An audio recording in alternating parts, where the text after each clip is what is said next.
souhait des maires d'harmoniser un petit peu les mesures, parce que je crois que c'est ce que tout le monde souhaite.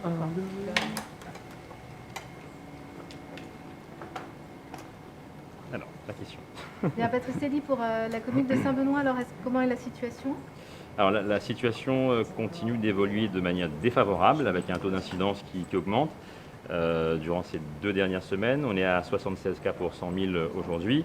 Donc il faut rester vigilant et on continue à contrôler, à prévenir également avec le soutien des services de l'État. Est-ce qu'il a été question de mesures d'harmonisation à l'échelle du département compte tenu de la situation sanitaire? À ce stade, la stratégie qui a été proposée par le préfet en lien avec les maires ne change pas, c'est-à-dire qu'on va rester sur une gestion territorialisée de l'épidémie.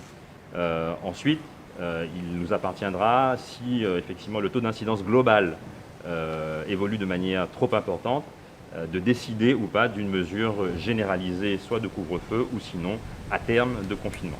Le climat général de discussion est plutôt à l'optimisme ou plutôt au pessimisme? Alors aujourd'hui, la situation, elle est maintenue, elle est contrôlée. Mais il faut, encore une fois, continuer à rester vigilant, à lancer les messages de prévention, et c'est ce que je fais aussi par votre intermédiaire. Donc continuer à respecter les gestes barrières, ce n'est que de cette manière-là qu'on pourra contrôler et maîtriser la circulation de l'épidémie.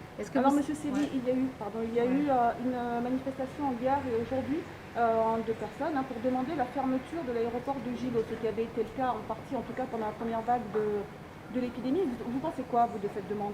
La question des transports et des déplacements a été aujourd'hui importante au cours de cette réunion avec le préfet. Nous avons été plusieurs collègues à solliciter des mesures plus strictes et plus rigoureuses sur les déplacements à la fois entre Mayotte et La Réunion, mais aussi entre l'Hexagone et La Réunion. Le préfet a rappelé l'impossibilité de mettre en place une septaine obligatoire, mais moi ce que je lui ai demandé, c'est qu'il y ait des contrôles qui soient plus rigoureux, qu'il y ait aussi des contraintes plus fortes sur la réalité des motifs impérieux qui sont avancés par les voyageurs. Donc le préfet semble avoir pris en considération ces remarques. Il devrait annoncer un certain nombre de mesures dans les jours à venir, avec un renforcement des compétences des préfets au niveau national sur la question des déplacements de département à département. Et comment on peut durcir? Parce qu'il y a déjà des motifs impérieux en durcissant les contrôles, mais je dirais, est-ce qu'on peut faire plus encore? Faire plus, c'est contrôler mieux et contrôler plus. Aujourd'hui, on constate effectivement que les contrôles ne sont pas suffisants, à la fois au départ, en métropole ou à Mayotte, mais aussi à l'arrivée. Dès qu'une personne arrive sur le territoire de La Réunion, elle n'a pas d'obligation légale et juridique de se confiner pendant 7 jours ou de respecter une septaine, mais il appartiendra au service de l'État de s'assurer de manière plus stricte et plus rigoureuse que chaque voyageur arrivant à La Réunion respecte réellement cette septaine. Mais il n'y a aucun moyen de faire, aucun moyen d'obliger les personnes, c'est anticonstitutionnel, a dit le Conseil constitutionnel il y a plusieurs mois. Alors, on ne peut pas il n'y a aucun moyen de rendre la septaine obligatoire, mais la question n'est pas là, la question est simplement de contrôler de manière plus rigoureuse la réalité de la septaine qui est aujourd'hui effectivement une obligation morale.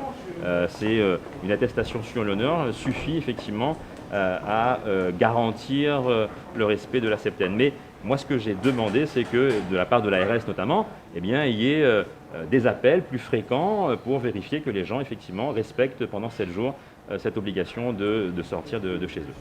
Donc la fermeture de l'aéroport envisagée? Cette fermeture-là n'est pas à ce jour envisagée.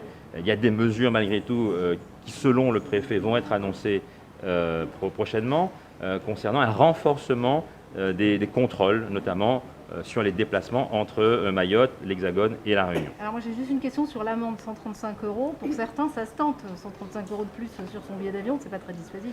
Oui, évidemment, on peut réfléchir à un travail sur le montant de l'amende, mais ça restera malgré tout insuffisant s'il n'y a pas de vrai contrôle. Aujourd'hui, il y a près de 5000 voyageurs qui débarquent à La Réunion de la métropole. Ces 5000 voyageurs, selon moi, ne justifient pas tous d'un motif impérieux réel. Mais c'est parce qu'encore une fois, il n'y a pas les contrôles suffisants.